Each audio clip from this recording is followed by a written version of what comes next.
What? Yeah, this deadly pandemic has done a lot of harm, but if you've made it this far, I have some talking points for you.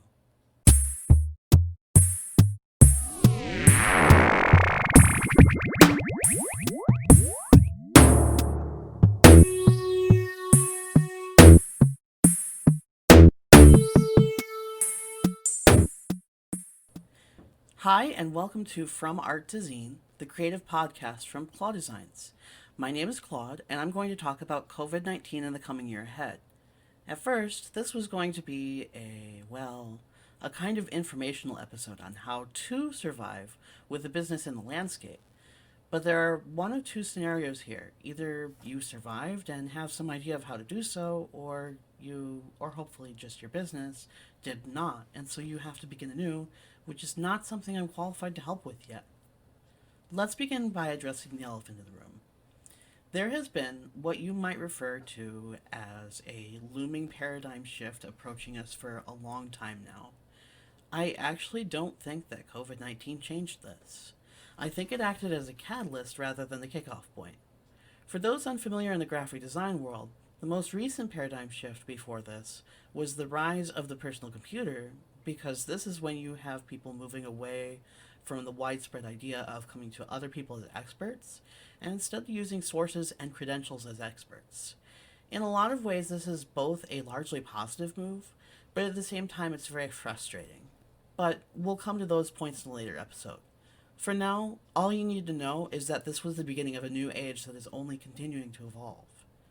I'm sure you, as the listener, have noticed that people literally take out their phones at the onset of major protests or natural disasters or other such events and actually sit there and record history. Perhaps you've even done it yourself. That should be your first indicator that things were meant to change in a big way. Then the pandemic hit. Suddenly you have all this the digital marketing, the contactless services, protective barriers, and on and on.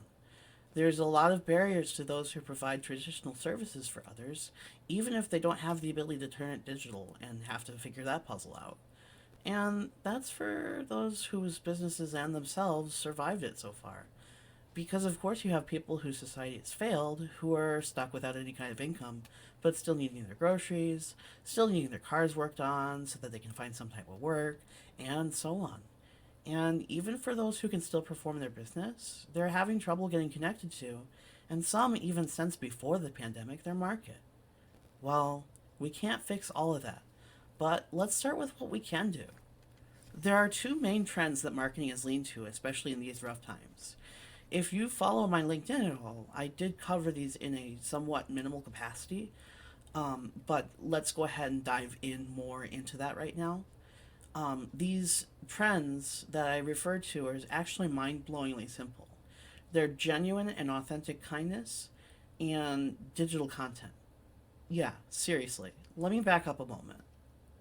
I think in this huge market, where so many of us are forced to compete with other small businesses for scraps while the big box stores take all, we've just kind of forgotten why we started. And I'm guilty of this too. We all want to help people, right? That's why we're here. I know of at least one pharmacist in my personal circle who is so tired of being required to screw over his pharmaceutical customers at a big box store that he opened his own pharmacy. While we've forgotten this, our customers have been left hanging. In your marketing, you really want to communicate this passion for helping people. Procter & Gamble actually does a pretty good job of this, but you don't need to be solemn in order to get the point across. You just need to be caring. Customers want to see themselves reflected in what we do. That's why I rewrote my entire website, for instance. And that's still under construction, so if you're wondering where that is, well, there's your answer. We aren't really taught, unless we're in the marketing field, that even your about page can't be about you and what you do, even though what you do is for the customer. And by the way, I'll be covering that subject in a later episode. Additionally, while print as an art and craft isn't dying, disposable print certainly is. Let's look at the case of the newspaper, which is most famously touted as the quote unquote death of print. Well, first of all, I'm sure you've noticed the marked respect for older newspapers, as well as what are considered artistic or exclusive versions of print. But there's no reason to have printed out, for instance, this breaking coverage story on a national level when it's still going on. It just doesn't make any sense. And it didn't when we were deciding what was going to go digital versus stay in print. Newspapers, in this specific example, in my opinion anyway, should stay local, covering local stories that might be harder to fetch online, featuring local authors, editors, photographers, artists, etc. Moving on from the newspaper, we're increasingly seeing intersections of the digital and the print. Many of you might have heard of a little thing called a QR code, but the intersection goes way beyond. Some museums, for instance, have done a wonderful job of low tech interaction with people in their various online devices. On the highbrow end, at my local example in the Detroit Institute of Arts, we've got an exhibit where visitors were asked to utilize a specific hashtag to submit pieces for a collaborative piece. For high tech examples, you have but to check out what's known as augmented reality, or AR for short. Adobe, bless their heart, is coming up with software to specifically create design pieces using AR that's still in the beta version for now. They are definitely at the forefront of this movement, but they absolutely do not have to be. Here's a really easy example of the print and digital interaction from before the pandemic. Some of my Midwest friends may remember Sandy the horse from Meyer Supermarkets. She's this penny driven, rideable mechanical horse. Pretty basic stuff. You can find it at any major mall. You can sometimes find it in really weird places like a Best Buy. But anyway, you stick some printed gator board behind her of, say, a winter scene, and now you've got holiday magic. They're just asking for that next perfect portrait in that casual Instagrammed photo. Additionally, they had pockets set up on the side of the diorama to hold coloring sheets for kids to take home, and of course, each with its own hashtag. That there. You see that conversation? That's how easy it is to make digital content stick out in the real world.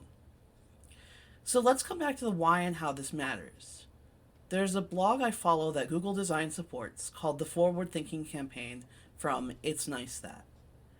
Being the owner of a smartphone, I of course receive these material components called cards from Google directly and check these periodically. Why waste time fishing through the literal endlessness of the internet for topic ideas if an algorithm can find these talking points for you? Well, there's a couple of things wrong with that approach, but again, we can come back to that later. Recently, I came across an article showcasing 5 different articles by creatives about the new year, 2021, and some thoughts, opinions, and predictions for the days ahead. One, titled How Not to Go Back to Normal, by Diora Shadi Genova, captured my attention in particular.